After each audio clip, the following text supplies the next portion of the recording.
karena dia kampanye.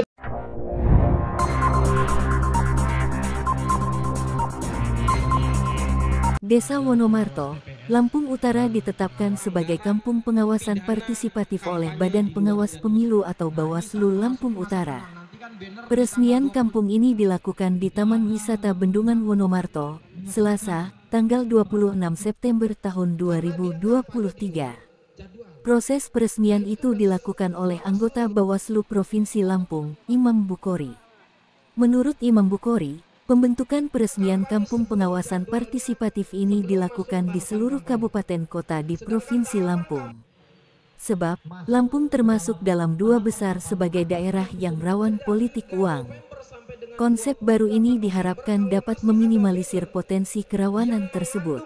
Di tempat sama, Ketua Bawaslu Lampung Utara, Putri Intan Sari mengatakan, Desa Wonomarto dipilih sebagai kampung pengawasan partisipatif dikarenakan pihaknya pernah menemukan pelanggaran tindak pidana pemilu berupa money politik pada pemilu tahun 2019 silam. Pembentukan kampung ini diharapkan akan mampu menggugah kesadaran masyarakat bahwa politik uang itu harus dilawan. Lampung ini dalam rilis RI, Bawaslu RI beberapa bulan yang lalu merilis indeks kerawanan pemilu. Lampung masuk 2 besar kerawanan pemilu dalam konteks politik uang. Akhirnya kita membuat konsep baru, mudah-mudahan dengan pilot project membuat konsep hari ini melibatkan seluruh stakeholder dan masyarakat.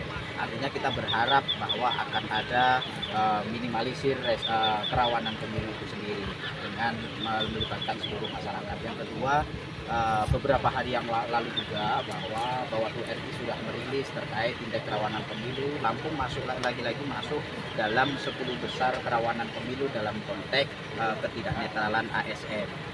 Jadi ini juga bagian dari sosialisasi kita kepada masyarakat secara luas, selain untuk memberikan edukasi politik terhadap masyarakat, mensosialisasikan kapan dilaksanakan pemilu di tahun 2024, siapa saja yang dipilih, termasuk memberikan edukasi bahwa hajat demokrasi ini adalah hajat bersama seluruh warga negara Indonesia, bukan hanya saja hajat penyelenggara pemilu, bukan hanya saja hajat pemerintah daerah atau pemerintah provinsi atau pemerintah pusat. Dengan sudah berkoordinasi juga kepada pemerintahan setempat, yaitu camat, kenapa kita pilih Desa Wonomarto, karena berdasarkan juga pada pemilu 2019 kemarin bahwa memang di Desa Wonomarto ini kita menemukan beberapa peristiwa tindak pidana, salah satunya itu adalah money politik. Walaupun dalam prosesnya memang tidak sampai kepada penindakan secara terus di masuk tempat melakukan. Namun untuk itu demi mengedukasi masyarakat ke depan di pemilu 2024 sehingga hal-hal serupa tidak terjadi lagi, baik itu potensi kerawanan tindak pidana politik maupun tindak pidana. Dari Lampung Utara, Rahmat Teras Lampung.com melaporkan.